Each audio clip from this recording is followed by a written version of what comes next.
Murakaza neza mu rubanza. Sinakubwiye ngo mukanya tuba tugiye mu ijuru kwa makanya. Ndebera ahantu tugeze nawe. Kikibuka ko mukanya cyakiri mu byaha. Barurareka bararusandaza. Gitware make twageze mu ijuru. Muceceke. Ko muri gusakuriza imbere yanjye ndabahana nihanukiriye. Ibyo birakureba. Ese ubundi ko ntari kukubona uri he? Bazibye mwana. Kandi baraduhana. Harabahana nyine niba mwarakoze ibyaha babahana. Cyewe navuye mu ijuru nihanye nako mwise Muceceke vuba. Kandi sha wagiye wumvira Imana ukumva ibyo bakubwira.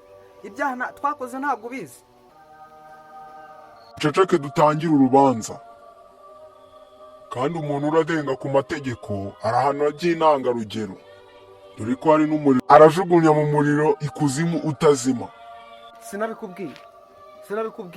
Kada ayo ni amabesho wawe. Tutuza musore. Cyewe byo kujugunya mu muriro angase ahantu hera gucya hari umuriro. Rata man. Mwagiye mureka kubeshya kuko. Ahantu hera. Ahantu hameze gucya haba umuriro. Dore je nawe ubonye.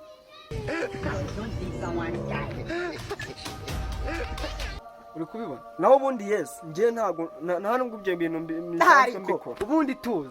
Muri biriya haranditse ngo usabwa azahabwa. Nzasabwe muzahabwa. Tubabarira. Kuki se igihe nasabiye se kuki nabona ibijumba munsi y'urugo byera byiyeza ngo nta mvura iguye. Yego rabo. Ibintu ntago nabyemera. Abari kudukanga mu biki. Ubundi se turekera mu isi ntabwo tuba twimereye neza.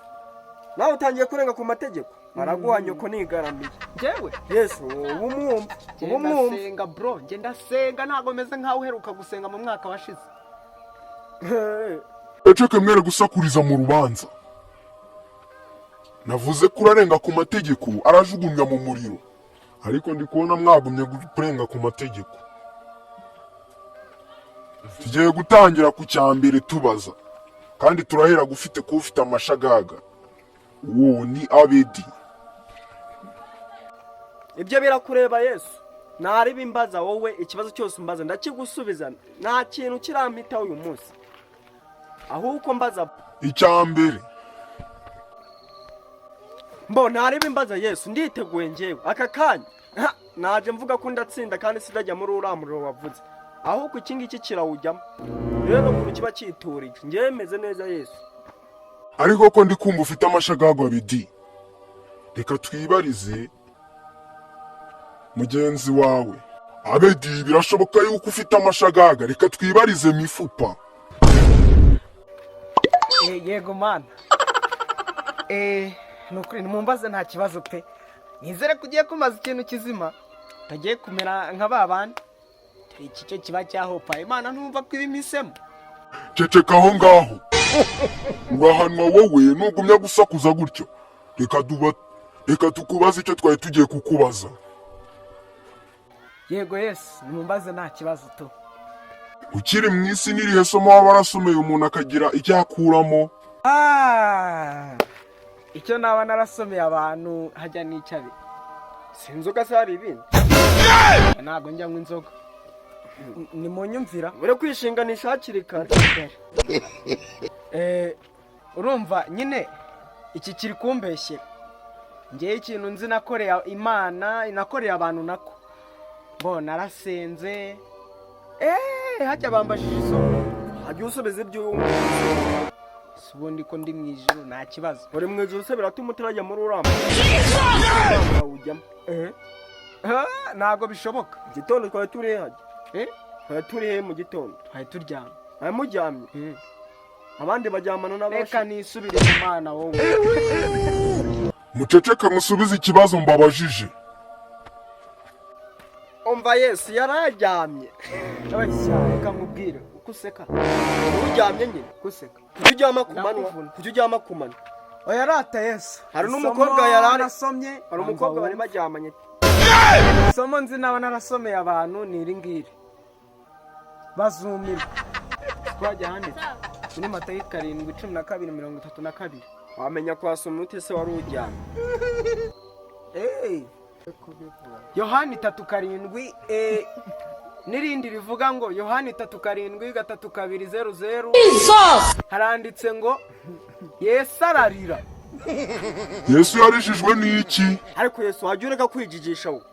Urabona ikintu cyatumye Yesu arira nuko bamuhambye hagati y'ibisambo bibiri kandi bamujijije ubusa. Oyama ikintu cyatumye rero nuko Lazaro yari yapfuye kandi yari afite amahwa mu ikamba ry'amahwa mu mpanga. ese Yesu yarize ari ku musaraba? Yarize atwaye umusaraba. Oya yarize ubwo Lazaro yari yapfuye. Lazaro araremba atari yajya kwa Pilato. Mureke gusakuriza mu ijuru, kuko iki ni icyaha gihanwa n'Imana kandi kihanukiriye. Nari ngiye kubaha imbabazi ariko ngiye kubajugunya muri wa muriro. Oh my God! Hunjugunyamo se rebe kuramfata. Aramfatira hano turi twaje gupfa cyangwa twaje kujya. Ukeka ko nirutse se wamfata? Ntago wamfata. Wowe tunapiritse ntiwansiga. Wakira icyaha? Urutoki kwaza abaye. Ukeka ko arapfaciye Yesu yakubona? Hako mwagiye mu uceceka aho ngaho, mifupa aragitsinzwe.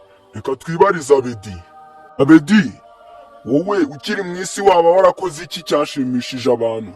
Yesu nakubeshye. Ngiye rwose nanywaga ibiyobyabwenge.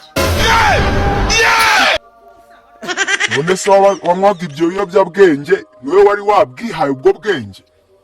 Iryo ni ikosa naryo ugiye kurijugunyirirwa mu muriro. None se Yesu wajya ureka kwijijisha ngo siwe waremye ibitoki? Waremye ibi bitoki ngo tuzaye tubimaze icyo atari ukubinywamo inzoga? Hasi byo mvuga mu makama kajya. Ariko ndi umukristo. Umva. Mifu urandebera Yesu, urandebe. Oya. Ariko Yesu ntago twarengera gumye utubaze. Atubaze iki?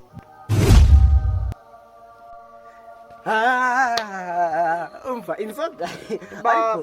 Babaye chachiba. Uriya Imana yatuzanya niziko turi mu mikino. Turakuzengereza ubundi niwe watwiteje. Nabonaga kansabe kajya mu ijuru bakagakomboza Yesu none nuramenyera ngiye. Reba kamitsutsu kuntu bagakomboje unkozeho. Wagize ngo wifate barabamitsutsu wifatira abansabi wifatira abandurugo. Abedi na mifupa twewe turakaze imbireke niyijijishe. Kijishe pe tuvuyemo umuntu umwe ariko twagukubita sha bro. Hey. Muceceke vuba ndi kubona icyo nakomeje kubabaza mwakishe.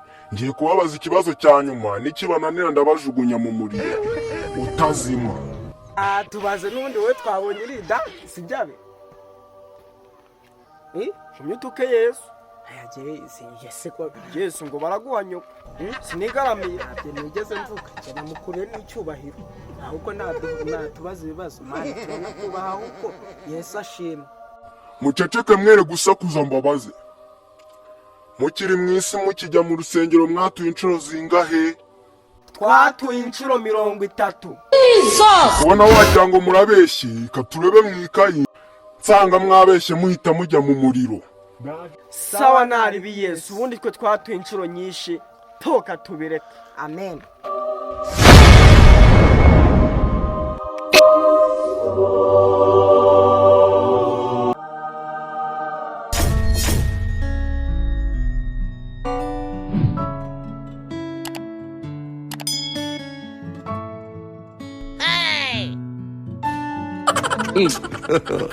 God have mercy upon us. Kagwago.